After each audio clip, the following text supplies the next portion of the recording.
नमो तस्स भगवतो अरहतो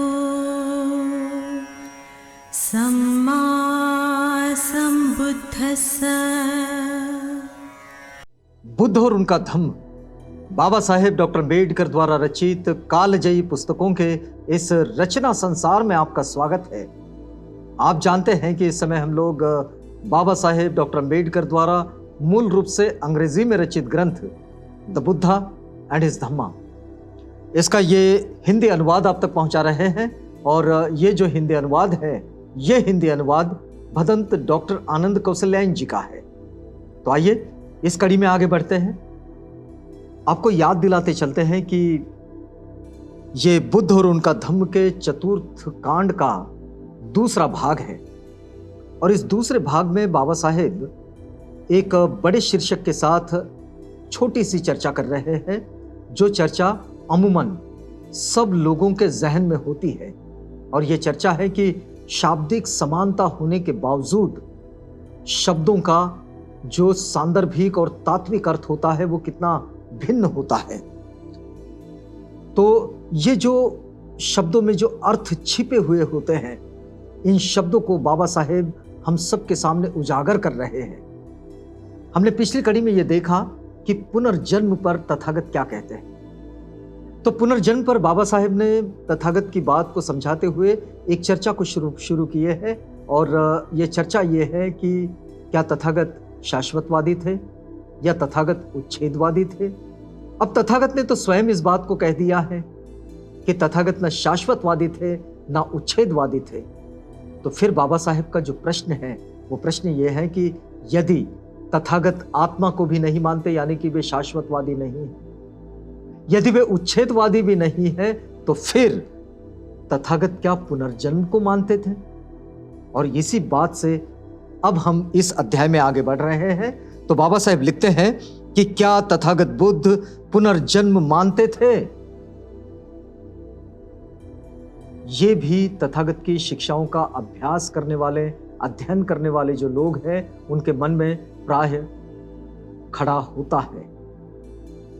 तो अब देखिए कि इस प्रश्न का उत्तर जो है कि क्या तथागत बुद्ध पुनर्जन्म मानते थे, तो इसका उत्तर है हां, तथागत बुद्ध पुनर्जन्म मानते थे। बुद्ध और उनका धम्म में बाबा साहेब इस बात को लिखते हैं और इसको फिर विश्लेषित कर रहे हैं बाबा साहेब। बाबा साहेब लिखते हैं कि यह अच्छा है कि इस प्रश्न को दो हिस्सों में बांट लिया जाए। क्या तथागत पुनर्जन्म मानते थे? इसका उत्तर अगर हां में है तो इस प्रश्न को दो हिस्सों में बांट लिया जाए, ऐसा बाबा साहेब मानते हैं। और वो दो हिस्से देखिएगा, एक तो किस चीज का पुनर्जन्म, किस चीज का जन्म और किस व्यक्ति का जन्म।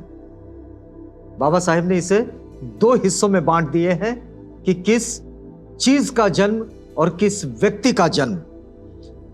यह अच्छा है कि इन दोनों प्रश्नों को एक एक करके लिया जाए। अब बाबा साहेब इसके विश्लेषण में जा रहे हैं। तो बाबा साहेब लिखते हैं कि इन दोनों प्रश्नों को एक एक करके लिया जाए। पहले हम पहले प्रश्न को ही लें कि पुनर्जन्म किस चीज का। अब ये पुनर्जन्म की स्थिति को समझना आसान हो गया कि किस चीज का पुनर्जन्म। प्रायः हमेशा इस प्रश्न की उपेक्षा की जाती है। ये दोनों प्रश्नों को एक बना देने का ही परिणाम है कि पुनर्जन्म की बात को लेकर इतनी गड़बड़ी है। बाबा साहेब लिखते हैं कि इन दोनों प्रश्नों को इकट्ठा कर देने के कारण ही ये पुनर्जन्म का जो मुद्दा है, ये मुद्दा लोगों को उलझा देता है और इसमें गड़बड़ी पैदा हो जाती है।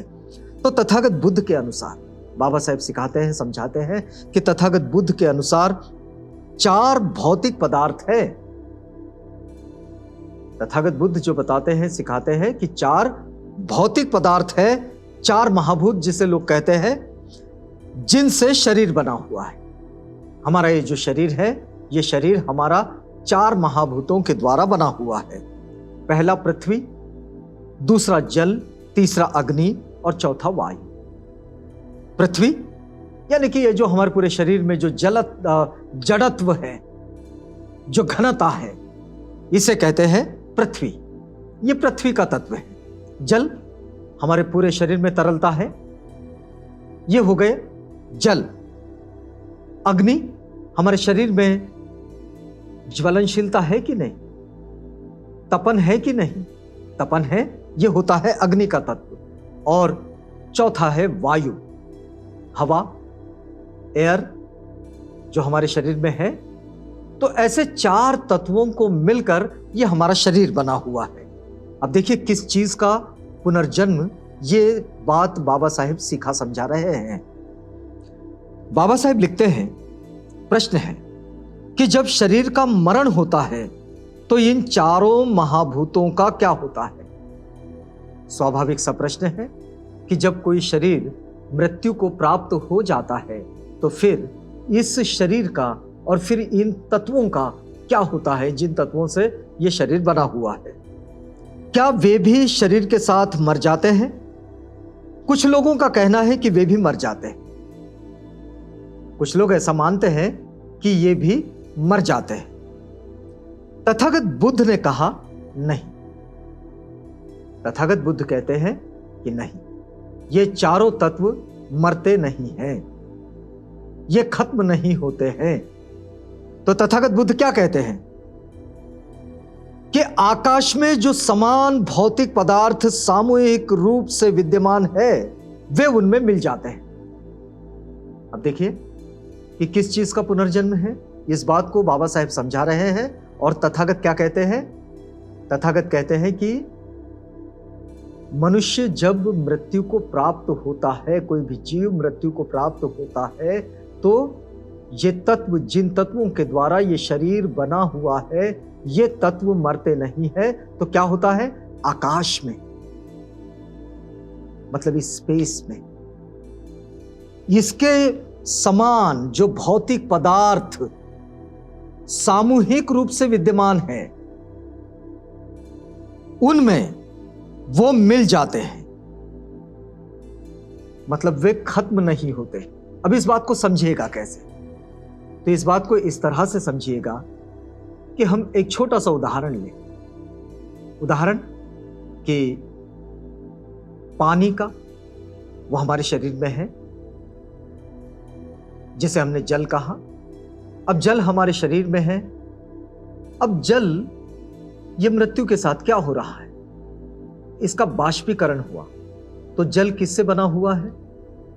हाइड्रोजन के 2 अणु और ऑक्सीजन का 1 अणु। तो ये H2O बन जाता है। अब ये पानी जो है, इसका बाष्पीकरण हो जाए तो फिर क्या हो जाता है? इसके हाइड्रोजन के दोनों अणु अलग हो जाते हैं, ऑक्सीजन का 1 अणु अलग हो जाता है और पानी का अस्तित्व नहीं दिखता। पानी नहीं दिखता, लेकिन ये जो हाइड्रोजन और ऑक्सीजन है, ये तो विद्यमान ही होता है। यह हाइड्रोजन आकाश के उन समान सामूहिक तत्वों में, जो भौतिक तत्व है, उनमें वो मिक्स हो गया और हाइड्रोजन ने उसकी किसी दूसरी गैस के साथ मिक्सअप होकर कोई नई गैस को बना दिया। ऑक्सीजन ने किसी दूसरी गैस के साथ मिक्स होकर कोई दूसरी तीसरी गैस बना दिया और इस तरह से ये दोनों का बाइफरकेशन होकर कोई नई चीजों का निर्माण हो गया। ये हो गया भौतिक तत्वों का पुनर्जन्म। इसलिए तथागत क्या कहते हैं? ये बिल्कुल आधुनिक विज्ञान से जुड़ी हुई थ्योरी है और इसका बिल्कुल प्रैक्टिकल करके देखा जा सकता है कि हाइड्रोजन और ऑक्सीजन खत्म नहीं हुआ, वो इस संसार में विद्यमान है, लेकिन वो इस रूप में नहीं। लेकिन वो है तो जरूर, वो कहीं खत्म नहीं हुआ, उसका विनाश नहीं हुआ। और इन अर्थों में तथागत उच्छेदवादी नहीं है, लेकिन वे शाश्वतवादी भी नहीं, क्योंकि उन्होंने किसी आत्मा के पुनर्जन्म को नहीं माना, बल्कि ये ऑक्सीजन और ये हाइड्रोजन, ऐसे हमारे पास में जड़त्व का तत्व है। पृथ्वी में ये सारे जड़त्व के तत्व, हमारी हड्डियां मिक्स हो जाती है और उसके साथ जो नई चीजें बनकर तैयार हो जाती है। अग्नि के जो तत्व है, वो अग्नि के तत्व उन ज्वलनशील पदार्थों के साथ मिक्सअप होकर नई चीजों में मिक्स हो जाते हैं और इस तरह से ये बात है। अब देखिए कि इस विद्यमान तैरती हुई राशि में से जब इन चारों महाभूतों का पुनर्मिलन होता है तो पुनर्जन्म होता है। क्या कहते हैं तथागत कि ये जो तैरती हुई चीजें हैं, इस राशि में से इन चार महाभूतों का, ये जो चार महाभूत है, ये जो चार तत्व है, ये जो इसमें से इस पर्टिकुलर शरीर में से दूर हुए हैं, बाइफर्केट हुए हैं, इनका पृथक्करण हुआ है, ये अगर इकट्ठे आते हैं तो पुनर्जन्म होता है। अब देखिए उसके आगे बाबा साहेब लिखते हैं कि तथागत बुद्ध का पुनर्जन्म से यही अभिप्राय था। तथागत बुद्ध का पुनर्जन्म से यही अभिप्राय था। इन भौतिक पदार्थों के लिए यह आवश्यक नहीं है कि वे उसी शरीर के हो जिसका मरण हो चुका है। जाहिर सी बात है, कई शरीरों से उनके भौतिक तत्व पृथक हुए उनके मृत्यु के बाद, और वो कई दूसरे शरीरों के तत्व इकट्ठे हुए, और इसलिए यह जरूरी नहीं है कि ये उसी शरीर के हो जिसका मरण हो चुका है। वे नाना मृत शरीरों के भौतिक अंश हो सकते हैं। कई मृत शरीरों के वे भौतिक अंश हो सकते हैं जो पुनः इकट्ठा आए, और यही बात ध्यान देने की है कि शरीर का मरण होता है लेकिन भौतिक पदार्थ बने रहते हैं। ये जो रूप है, ये जो शरीर है जो दिख रहा है, ये इसका विनाश हुआ है, ये अस्तित्व से हट गया है, लेकिन इसकी मृत्यु के बाद भी इन भौतिक तत्वों का मरण नहीं हुआ है। ये भौतिक पदार्थ बने हुए रहते हैं। तथागत बुद्ध इसी प्रकार के पुनर्जन्म को मानते थे। बाबा साहेब लिखते हैं कि इसी प्रकार के पुनर्जन्म को तथागत मानते थे कि शरीर का मरण होता है लेकिन भौतिक पदार्थों का मरण नहीं होता, वे बने रहते हैं। अब बाबा साहेब ने इसके बाद ये सारिपुत्त ने जो महाकुठित के साथ जो संवाद किया है, उनकी जो बातचीत है, उसे बुद्ध और उनका धम्म में लिखे हैं, जो इस विषय को और भी ज्यादा विश्लेषित करते हैं और बहुत बेहतर तरीके से समझाते हैं। अब देखिए कि सारिपुत्त ने महाकुठित के साथ जो बातचीत की उसमें इस विषय पर बहुत प्रकाश पड़ा है। लिखा है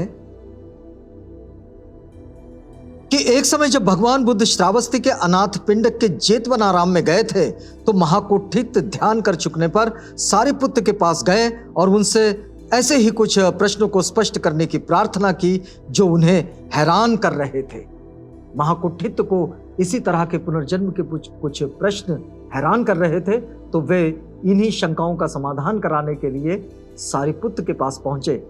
ये पूरा संवाद बाबा साहेब ने बुद्ध और उनका धम्म में लिखे हैं। हम लोग इस संवाद में जाएंगे लेकिन अगली कड़ी में, क्योंकि हमारा ये वक्त पूरा होता है तो यहां हमें रुकना होगा। रुकते हैं इस वादे के साथ कि कल आपसे पुनः भेंट होगी जब हम पुनर्जन्म की इसी गुत्थी को तथागत बुद्ध के शिक्षाओं के द्वारा सुलझाने का प्रयास करेंगे। तो तब तक के लिए हमें इजाजत दीजिएगा।